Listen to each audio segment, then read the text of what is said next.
दोस्तों अब हमारे प्रधानमंत्री जी ने एक पब्लिक स्पीच में बोला है कि 1 साल तक गोल्ड परचेस मत करो और ज़्यादा से ज़्यादा पेट्रोल डीजल भी सेव करो। अब मोदी जी तो बोल के अपने काम में लग गए, लेकिन भारत में हो गया इसका हल्ला। काफ़ी लोग उनका सपोर्ट भी कर रहे हैं, काफ़ी नेगेटिव कमेंट भी कर रहे हैं।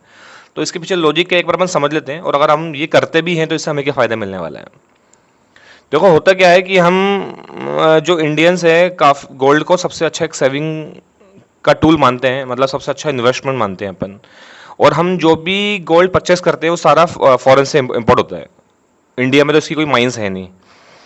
और हम जितना ज़्यादा अभी इसको परचेस करने से अवॉइड करेंगे, ताकि फॉरेन, इससे क्या होगा, हमारी जो फॉरेन एक्सचेंज है और इकोनॉमी है उस पर प्रेशर कम पड़ेगा। प्रेशर कम क्यों पड़ेगा? हमारा अभी रुपी डॉलर के सामने बिल्कुल ख़त्म हो चुका है। और जो भी हम विदेशों से इंपोर्ट करते हैं उसका हमें पेमेंट करना होता है डॉलर में। सिंपल सी लैंग्वेज में एक बार और समझाऊं मैं आपको। इंडिया अपना ज़्यादा गोल्ड इंपोर्ट कर रहा है विदेशों से, वहाँ कोई यूपीआई चलता नहीं है, या आपने कोई उनको चेक दे दिया वो चेक क्लियर कर लेंगे, ऐसा नहीं होता है। आपको डॉलर में ही पेमेंट करना है, वो डॉलर में ही उसको बेचेंगे। और अभी आपको पता है क्रूड ऑयल भी काफ़ी महंगा हो रहा है। मिडिल ईस्ट टेंशन में है, काफ़ी काफ़ी बड़ा वहाँ पे युद्ध चल रहा है ईरान और यूएसए का, आपको पता ही है वाली चीज़ें। तो डॉलर का प्रेशर हम पे काफ़ी ज़्यादा बढ़ चुका है अभी। अगर इंडिया 1 साल में गोल्ड इंपोर्ट ना करे, फॉरेक्स रिजर्व से बचे, फॉरेक्स एक्सचेंज से हम बचें, तो रुपीज़ स्टेबल रहेगा। पेट्रोल डीजल और इम्पोर्टेंट चीज़ों, जो इम्पोर्टेंट चीज़ें होती है, इसकी प्राइजेस एग्रेसिव इतनी हाई नहीं बढ़ेगी।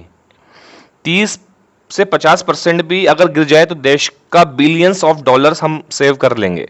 तो डॉलर्स हम सेव करेंगे तो महंगाई नहीं बढ़ेगी।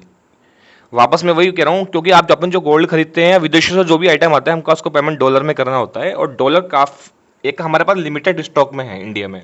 ऐसा नहीं है कि आपके पास डॉलर भरा पड़ा है और आप विदेशों से सारी चीज़ें इंपोर्ट करते रहो, ऐसा नहीं होता है। एक आईएमएफ के पास एक लिमिटेड स्टॉक में ही डॉलर्स है।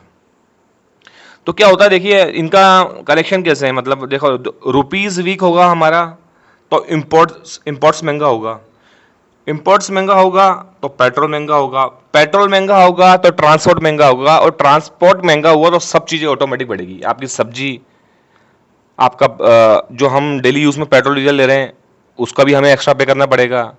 बाहर से गोल्ड आएगा वो भी महंगा होगा। आपकी जो डेली यूज़ की चीज़ें सारी महंगी होगी।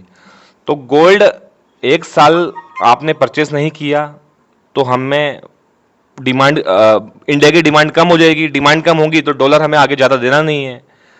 तो ये है लॉजिक। अब बहुत सारे मोदी जी को गालियां बक रहे हैं, बहुत सारे देशभक्ति भी दिखा रहे हैं, लेकिन और अगर आप ये सोच रहे हैं कि ये क्राइसिस हमारे भारत में ही है, तो आप एक बार वर्ल्ड न्यूज़ उठाओ, ग्लोबल न्यूज़ को डेली पढ़ो। पूरे विश्व में ही ये भयानक इश्यू चल रहा है।